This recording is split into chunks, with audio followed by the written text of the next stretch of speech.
Bonjour Nathalie. Bonjour Laurence. Aujourd'hui, vous avez choisi de nous expliquer que les survivants ne meurent jamais. Oui Laurence, et cette idée m'est apparue évidente en lisant le livre remarquable d'Eva Isaac, Lettres à la mer, qui vient de paraître aux éditions David Reynark. Alors, il s'agit d'un récit passionnant et passionné, écrit par une femme incroyable, originale, brillante, troublante, et aussi sans doute un peu troublée par moments.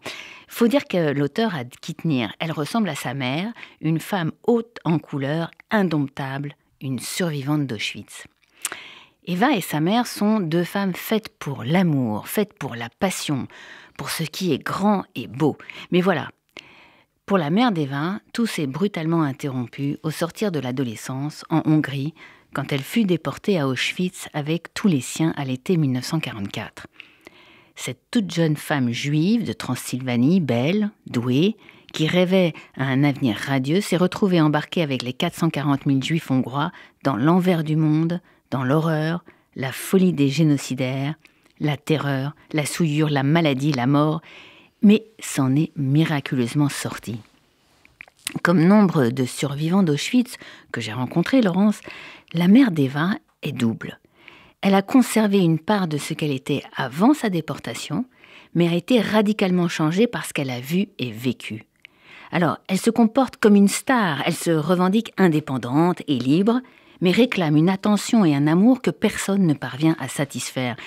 Elle se plaint, elle est en demande insistante, et quelques minutes plus tard, elle ne peut s'empêcher d'être rejetante. Elle est dans cette catégorie de mères survivantes qui, sans honte, peuvent dire à leurs enfants « Je suis malade, j'ai besoin de ceci, j'ai besoin de cela, tu dois m'aider, tu dois rester avec moi. » Et quelques secondes plus tard, « Je préfère mourir sous les bombes des ennemis plutôt que d'être chez toi, avec toi. Tu es pire qu'Hitler. » Enfin, elle est d'une exigence insatiable. Sa première fille, la sœur aînée de l'auteur, a renoncé à l'apaiser.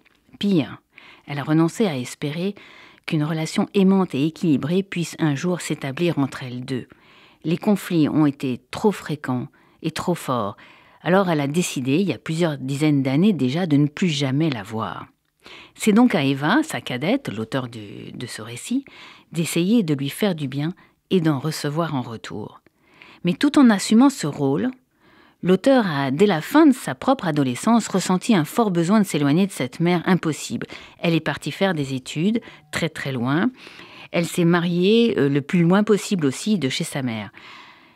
Plusieurs fois, elle a tenté de rompre, mais n'y est jamais parvenue, comme si elle et sa mère étaient attachées par un élastique, comme si plus elles s'éloignaient, plus elles avaient besoin l'une de l'autre.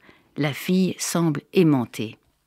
Cette oscillation relationnelle que vous décrivez, Nathalie, est-ce que finalement, c'est pas typique de la relation qu'ont eu ou qu'ont toujours les enfants déportés avec leurs parents ?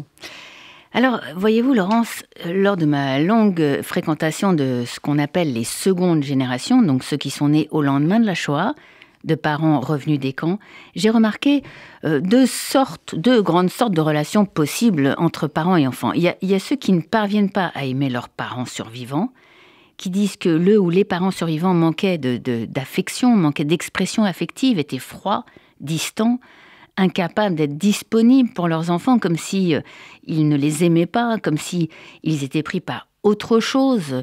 Les camps, les enfants d'avant, disparus dans la Shoah, sans doute par tous les morts laissés là-bas. Bon, certains pouvaient même être violents, soudainement possédés, capables d'agresser verbalement et même physiquement leur progéniture sans raison. Ces enfants, voyez-vous, de survivants m'ont raconté comment ils avaient été empêchés, en fait, d'aimer leurs parents. Comme s'ils avaient choisi, ils avaient été obligés de choisir de s'en éloigner pour mieux vivre, même s'ils s'en sentaient coupables. Et puis, j'ai rencontré des enfants de survivants qui étaient tout le contraire, qui adoraient leurs parents au point qu'ils n'envisageaient pas la vie sans eux, sans vivre à quelques mètres de chez eux, même mariés, même avec des enfants, sans se rendre chez eux plusieurs fois par semaine. Des enfants de déportés qui ont témoigné de ce lien indéfectible avec le parent survivant, au point de dire qu'ils ne pouvaient s'imaginer survivre après leur disparition. Eh bien, je dois dire que Eva Isaac, l'auteur de ce récit, relève des deux sortes. Elle raconte comment elle a tout essayé pour se libérer de l'emprise de sa mère, cette survivante émigrée en Israël après la Shoah avec son second mari, le père d'Eva. Comment elle est partie extrêmement loin, elle s'est mariée au Japon, elle a eu donc des enfants avec un Japonais, après elle est partie à New York, elle a élevé ses 2 filles seule, et puis après elle est partie vivre entre Paris et la Normandie avec un Français qui comprend sans doute pas grand-chose à la mère de sa compagne. Comment elle a essayé de se séparer de cette mère qui est d'origine donc transylvanienne, qui vit en banlieue de Tel Aviv à Bnei Brak dans un tout petit appartement, qui parle hébreu avec un accent à couper au couteau et qui vieillit mal, qui vieillit très mal, qui tombe malade, qui devient dépendante et qui n'a, quant au fond, jamais pu devenir celle qu'elle aurait dû être, mais qui continue à se penser une star. Eva, sa fille, raconte leurs 2 vies au moment où la survivante vient de mourir, elle qui était si accrochée à la vie. Mais comment vivre après la disparition de cette mère survivante alors que les survivants finalement ne sont pas faits pour mourir ? Oui, c'est précisément, Laurence, la question à laquelle ce très beau livre répond. En réalité, cette mère survivante n'est pas morte. Depuis sa disparition, elle est là, pleinement présente, à côté d'Eva, peut-être plus présente qu'elle ne l'a jamais été. Elle la conseille, la console, Eva lui parle, lui dit tout, et sa mère la protège et la guide.